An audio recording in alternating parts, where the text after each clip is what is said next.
రోజులానే శంకర్ అమ్మమ్మని కథ చెప్పమని మారం చేశాడు. కౌసల్య తన పని ముగించుకొని కథ చెప్పసాగింది.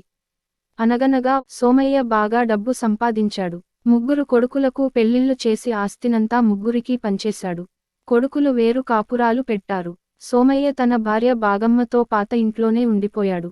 రోజులు దొర్లుతున్నాయి. బాగమ్మకు అవసాన దశ వచ్చింది. మన బిడ్డలు మనల్ని ఆదుకుంటారో లేదోనన్న అనుమానంతో మొదటి నుంచి కొంత సొమ్ము దాస్తూ వచ్చాను. ఇదిగో అంటూ ఓ పెద్ద సంచీని అతని చేతబెట్టి ఆమె కన్నుమూసింది. అంత్యక్రియలయ్యేదాకా ఉండి, కొడుకులు వెళ్ళిపోయారు. మళ్ళీ రాలేదు. సోమయ్యను తమతో రమ్మనలేదు. సోమయ్య ఓ రోజు పెద్ద కొడుకు ఇంటికి వెళ్ళాడు. కొడుకు, కోడలు గుమ్మంలోనే వచ్చి నిలుచున్నారు. ఉన్నారుగా మరో 2. వాళ్ల దగ్గరికి వెళ్ళమన్నారు. ఆ 2 దగ్గరికి వెళితే వాళ్ళు ఆ మాటే అన్నారు. సోమయ్య ఆ రోజే ఆ ఊరు విడిచి వెళ్ళాడు. చాలా దూరం వెళ్లి ఓ పట్టణం దగ్గర 3 ఎకరాల మెట్ట చేను కొన్నాడు. పెద్ద పాక వేసి, బోరుబావి తవ్వించాడు. కంచె వెలుపల, బాగమ్మ, వృద్ధాశ్రమం అని బోర్డు పెట్టించాడు. ఓ 4-5 అనాథలతో ప్రారంభమైన ఆ వృద్ధాశ్రమం దినదిన ప్రవర్ధమానమైంది.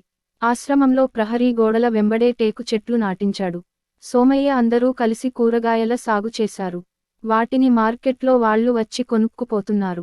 ఇప్పుడు ఆ ఆశ్రమంలో 60 మంది దాకా వృద్ధులున్నారు. ఓ రోజు ఆశ్రమం వార్షికోత్సవం జరిపాడు. ప్రముఖులు ప్రసంగిస్తూ సోమయ్యను ఎంతో పొగిడారు. సోమయ్య ఆశ్రమవాసుల్ని ఉద్దేశించి ప్రసంగించాడు. సోదరులారా, నేను ఈ ఆశ్రమంలో చేరిన మొదటి అనాథను.